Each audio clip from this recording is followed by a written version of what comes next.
Hello everyone, welcome back to teacher theory. आपका अपना channel जहां मैं आपको आज जो बताने वाला हूं, आज हम कवर करने वाले हैं यूनिट 4 एनएलपी, जिसका नाम है semantic analysis and speech processing. जैसे हर वीडियो में करते हैं, पहले हम थ्योरी पढ़ेंगे एग्जाम के पॉइंट ऑफ व्यू से, फिर उसी थ्योरी को इजी वे में समझने की कोशिश करेंगे और कोशिश करेंगे कि हम कुछ रियल लाइफ एग्जाम्पल लें ताकि कॉन्सेप्ट क्रिस्टल क्लियर हो जाए आपके। तो बिना टाइम वेस्ट किए हम स्टार्ट करते हैं, ठीक है। तो हमारा फर्स्ट टॉपिक जो है वो है सेमेंटिक एनालिसिस। सेमेंटिक एनालिसिस क्या होता है? Semantic analysis is the process of understanding the meaning of words, phrases and sentence in context. It helps NLP system capture the intent meaning behind a sentence rather than just the grammatical structure. This is important for applications like machine translation, chatbots, and information retrieval. अब इसका मतलब क्या हुआ, मैं समझाता हूँ आपको। देखो, सेमेंटिक का मतलब होता है मीनिंग समझना। सेमेंटिक का मतलब क्या हुआ? मीनिंग समझना।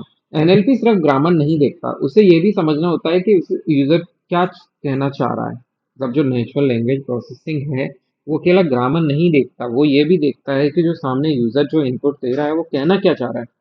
जैसे अगर कोई बोले आई एम फीलिंग ब्लू, अगर किसी ने बोला आई एम फीलिंग ब्लू, तो इसका मतलब क्या होता है? इसका मतलब होता है सैड है, कि वो जो इंसान जो बोल रहा है वो सैड है, ना कि ब्लू रंग बन गया। ठीक है, समझ रहे हैं आप? अगर मैं बोलूं I am feeling blue, it doesn't means कि I am blue, it means I am sad, है ना। तो सेमेटिक एनालाइज उस सेंटेंस का असली असली मीनिंग समझने में मदद करता है। तो समझ गए आप सेमेंटिक एनालाइज का मतलब क्या है।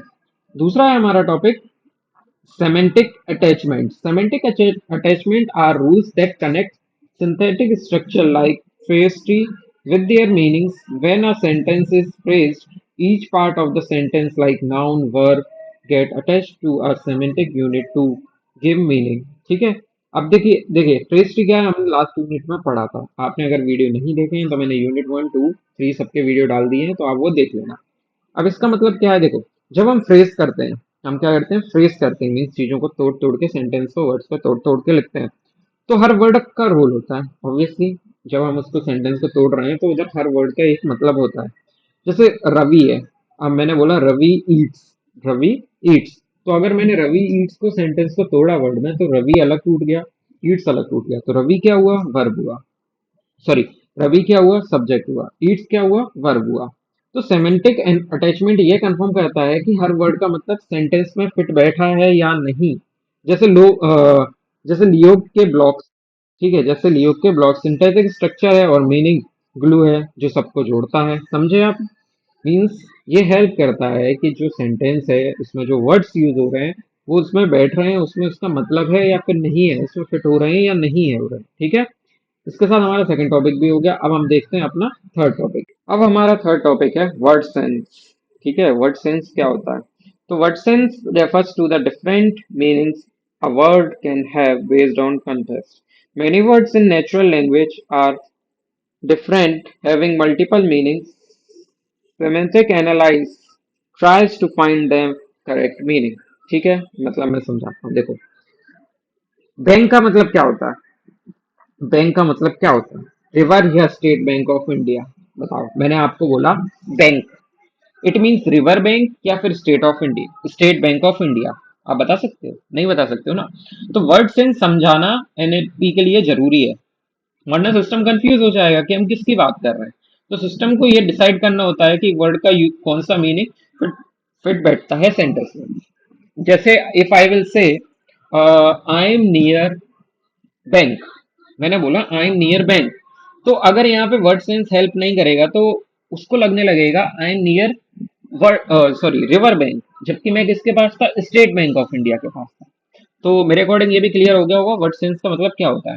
नेक्स्ट है हमारा relation between sense. Relation between senses क्या होता है? देखो, रिलेशन बिटवीन सेंसेस मीन्स होता है this deal with how different meanings of a word are corrected और related. This meaning how word are connected and related. अब देखो इसके क्या होता है, ये फोर टाइप्स में कह सकते हो, ये डिवाइडेड है या फिर इंक्लूड है। फोर टाइप्स क्या क्या इंक्लूड होते हैं? जैसे एनाटोनॉमी, हाइपरनॉमी, हाइपोनोमी, मेरोनोमी और साइनोमी। ये क्या होते हैं समझते हैं। देखो, साइनोमी जो है उसका मीन्स होता है सिमिलर मीनिंग, हेटेरोनोमी का मीन्स होता है अपोजिट मीनिंग, ठीक है। हाइपरन्यूकी मीन्स होता है जनरल कैटेगरी, हाइपो का मीन्स होता है स्पेसिफिक एग्जांपल, एंड मीरो का मीन्स होता है पार्ट ऑफ होल। देखो इसका मतलब सिंपल है, जैसे कार जो है is hypo because because hypo of vehicle. Vehicle क्या, व्हीकल एक वो क्लास डिसाइड कर रहा है जिसके अंदर बहुत सारी चीज आती है। अब जैसे डॉग है, dog is hypo of animal, ठीक है। एनिमल बहुत सारे होते हैं, इसमें क्या आ रहा है, हाइपो आ रहा है। अब wheel is Miro, why, it is part of car. तो जो पार्ट के लिए यूज होता है वो कौन होता है, मीर, ठीक है। अब मेरे हिसाब से आपको समझ में आ गया होगा। अब नेक्स्ट टॉपिक जो है हमारा वो देखेंगे, फिफ्थ टॉपिक देख लेते हैं वो क्या है। हमारा फिफ्थ टॉपिक है वर्ड सेंस। इसका मतलब होता है WSD का, is the task of identifying the correct meaning of the word. इसका काम होता है कि ये करेक्ट मीनिंग फाइंड करे, क्या करे, जो टास्क दिया है उसका करेक्ट मीनिंग फाइंड करे। क्योंकि देखो, since one word can have multiple meanings, WSD helps machine to figure out which one is right. देखो, एक वर्ड के बहुत सारे मतलब होते हैं, तो WSD हेल्प करता है कि कौन सा वर्ड का मीनिंग क्या परफेक्ट है उसको फिट करने के लिए, विच वन इज राइट, ओके। अब इसकी कुछ टेक्निक होती है, जैसे क्या होती है, एक सुपरवाइज WSD, दूसरा डिक्शनरी ट्रेजर WSD, एंड तीसरा बूट स्ट्रैपिंग मेथड्स। तो जो सुपरवाइज्ड है उसमें क्या होता है, लेवल ट्रेनिंग डेटा को यूज करता है वो, ठीक है। फिर उसके बाद जो थ्रेजर बेस्ड होता है वो होता है uses external resource like WordNet, ठीक है। और तीसरा जो है उसमें होता है start with the small seed example then extend using learn pattern. समझ में आया, देखो सिंपल है। WNSD NLP का शेयर लॉक होल में से, ठीक है। बोल सकते हो कि ये डिसाइड करता है कि वर्ड का एक्चुअल मीनिंग क्या है सेंटेंस के बेसिस पे। जैसे एक एग्जांपल देख लेते हैं ताकि आपको इजीली समझ में आए। जैसे ही went to the bank to set, he went he went to the bank to set. तो इधर क्या बात हो रही है, he went to the bank to set, तो वही बैंक के पास बैठने गया, इट मीन्स रिवर बैंक के पास, तो वो आइडेंटिफाई करेगा रिवर बैंक के पास। अब यही अगर मैं बोलूं she went to the bank to withdraw money, अब मनी रिवर बैंक में थोड़ी ना विड्रॉ करने जाएगा, तो यहाँ पे वो क्या होगा, फाइनेंशियल बैंक। तो सिस्टम को क्लूज मिलते हैं सेंटेंस से और वो सही मीनिंग चूज कर लेता है उससे, ठीक है। मेरे अकॉर्डिंग ये क्लियर होगा। नेक्स्ट है हमारा topic word similarity thesaurus based. Thesaurus based में क्या होता है, देखते हैं। This matter compares the similarity between two words based on their entries in the thesaurus. Word that appear in similar category और close in are consider similar. जैसे example समझते हैं, देखो एग्जांपल जैसे हैप्पी और जॉयफुल, ठीक है।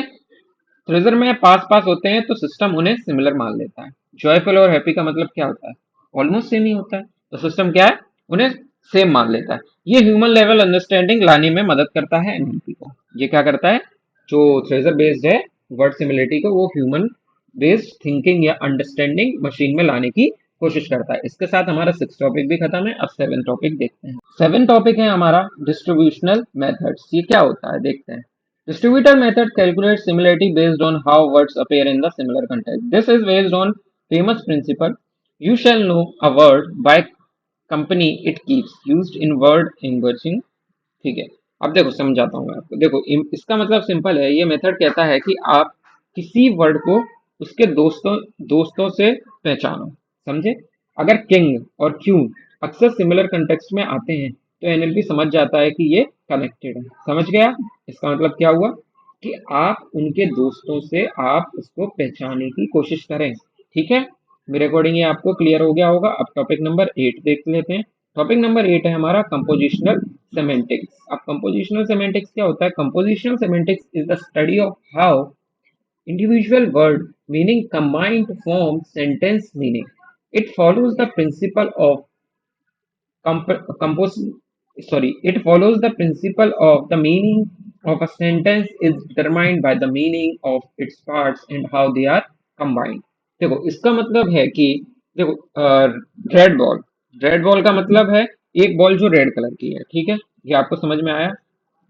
रेड बॉल का मतलब क्या होता है कि एक बॉल है जो है वो रेड कलर की है। अलग अलग वर्ड का मतलब है उनका रिलेशनशिप मिलकर पूरा सेंटेंस का सेंस बनाते हैं। NLP सिस्टम भी वैसे ही काम करता है। जैसे मैंने रेड बोला तो रेड क्या हुआ, लाल, रेड, ठीक है। रेड मीन्स अगर जब हम रेड बोल रहे हैं तो we are talking about red colour. और बॉल, बॉल मीन्स एक बॉल, ठीक है। तो ये दो वर्ड्स जब कंबाइन होके पूरा एक सेंटेंस बनाते हैं और सेंस बनाते हैं, तो ऐसे ही एनएलपी सिस्टम काम करता है। तो मेरे अकॉर्डिंग ये आपको क्लियर हो गया होगा। तो अब हम देखते हैं हमारा नेक्स्ट टॉपिक, जो कि है टॉपिक नंबर 9। तो हमारा टॉपिक नंबर 9 जो है, अब हम पढ़ेंगे स्पीच रिकॉग्नाइजेशन के बारे में, sorry speech processing. Topic number 9 है हमारा स्पीच एंड फोनोटिक्स। अब स्पीच एंड फोनोटिक्स का मतलब क्या होता है? Speech processing start with phonetics, the study of human sound. Simple, it deals with how sounds are produced, transmitted and heard, ठीक है। Phonetics are the smallest unit of sound in language, ठीक है। नहीं आया कुछ समझ में? देखो सिंपल है कि स्पीच रिकॉग्नाइजेशन तभी काम करता है जब सिस्टम हर साउंड को समझता हो, ठीक है। फोनेटिक्स उसकी एबीसी होती है, जैसे सी, के, क्यू कब साउंड सेम करते हैं। जैसे अपन कुछ वर्ड्स ऐसे या कुछ अल्फाबेट्स ऐसे यूज करते हैं जो सेम साउंड करते हैं और बट डिफरेंट मीनिंग्स होते हैं। जैसे कैट के जो है थ्री वो है वो फोनेटिक्स या फिनोम्स बोल सकते हैं आप। तो वो तीन है, क्या क्या? एक तो अपन यूज करते हैं सी ए टी, कैट। दूसरा हम यूज करते हैं के भी यूज कर लेते हैं, तो टी भी यूज कर लेते हैं, तो काफी अलग अलग होते हैं। तो ये कौन होता है? Speech and phonetics. अब दूसरा 10th टॉपिक है हमारा वोकल ऑर्गन। अब वोकल ऑर्गन क्या होता है? These are the parts of human body use to produce speech, is used to produce speech like vocal cords, tongue, lips, and throat.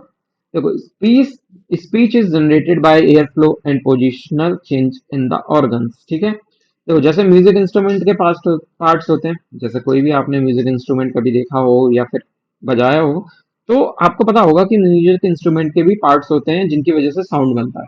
वैसे ही human body के part मिलके speech create करते हैं। ये पार्ट्स एनएलपी के स्पीच मॉडल के base बनते हैं, ठीक है।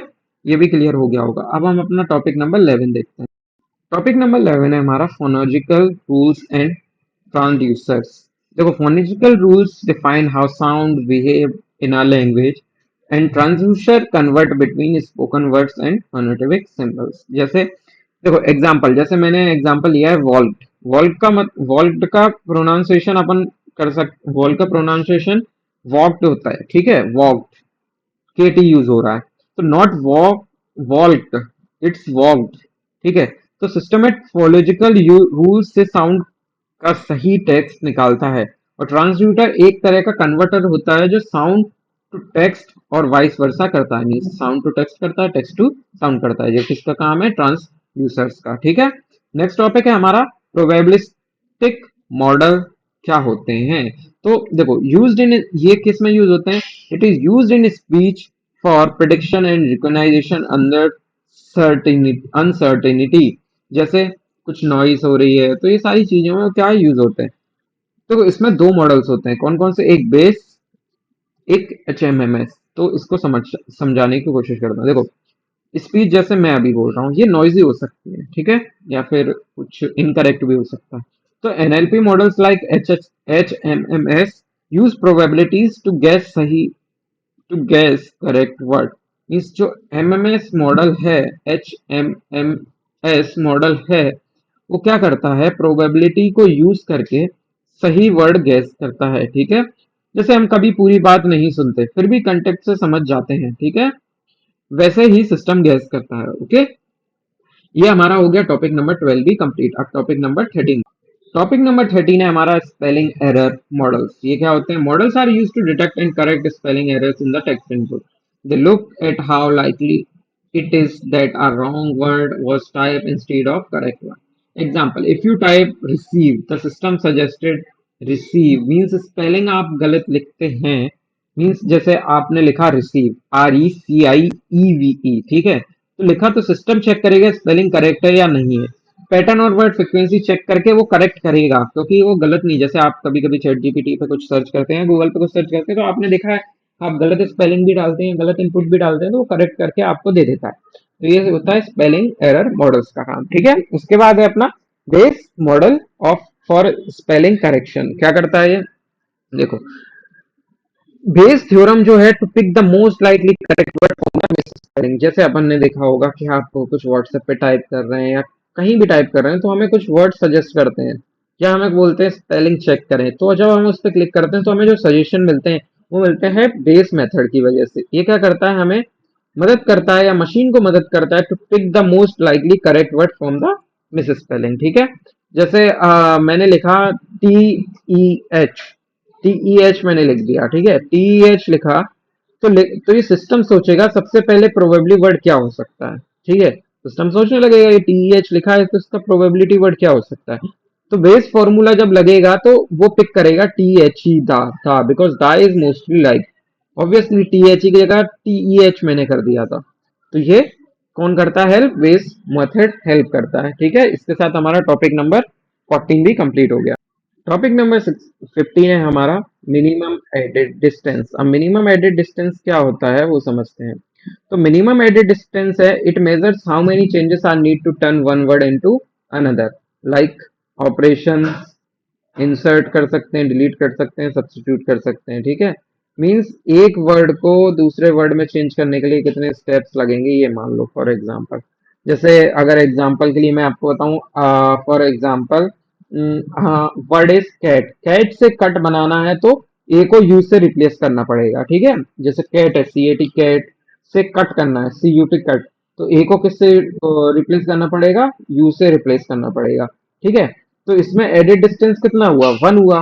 ठीक है, स्पीच एरर या टाइपिंग एरर डिटेक्ट करने में ये लॉजिक काम आता है, सिंपल सी बात है। ठीक है, लास्ट टॉपिक है हमारा इस यूनिट का 16 जो है बेसन मेथड ऑफ प्रोडक्शन वेरिएशन। तो ये किस काम के लिए आता है, use to predict words even when pronunciation change due to accent slang etcetera. अब मेरे बोलने का तरीका कुछ और है, आपका बोलने का तरीका कुछ और है, बट हम वर्ड एक ही बोल रहे हैं। जैसे कुछ लोग दा बोलते हैं, टी एच ई दा, कुछ लोग दी बोलते हैं, टी एच ई दी।